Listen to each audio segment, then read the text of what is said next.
For 42 years, I've done a consistent pattern of exercising every day for my health, both physical and mental.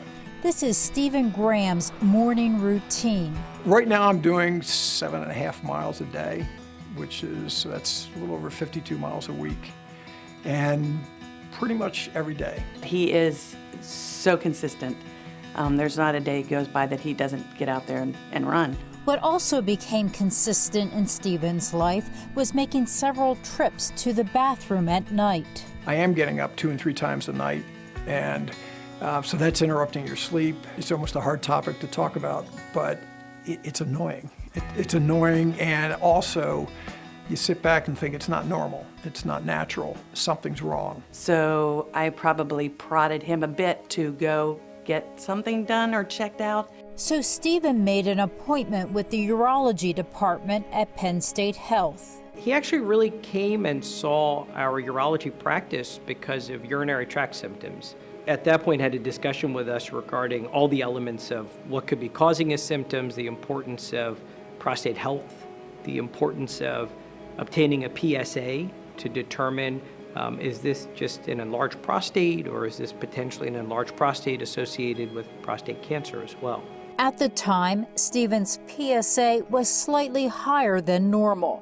He was scheduled for a recheck in 6 months, and that's when doctors became concerned. My PSA was in the 6 to 7 range in June of 19 and went up to, I think, 11 by January of 20.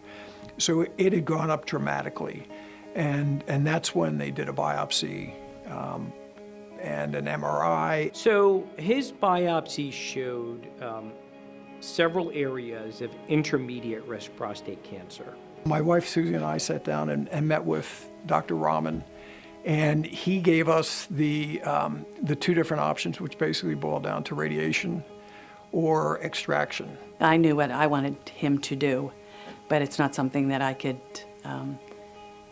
tell him what to do. In my particular case, and based on his recommendation, there really wasn't much of an option other than removing the prostate. His personality was very much of a, hey, if there's a problem, I'd like to address this now, and not find out there's a bigger problem down the line. Surgery was scheduled this past May during the height of COVID-19. The surgical procedure is about 2.5 hours, and then certainly there's a lot of prep time into and out of anesthesia. And I always say, you know, it's about 35 steps. And why is it 2.5 hours? Because each one of these 35 steps is critical and important. And if you don't do it properly, then the patient can have not only short-term issues, but long-term consequences. Dr. Raman then called me and let me know that everything went well. Pathology reports indicated Stephen's cancer was more aggressive than anticipated. Although it was an aggressive cancer, it hadn't perforated the capsule of the prostate. It was contained in what I removed. The lymph nodes adjacent to the prostate were all negative. Stephen spent a night in the hospital, and he was running 36 hours after surgery. I literally had no painkillers, no opioids, nothing.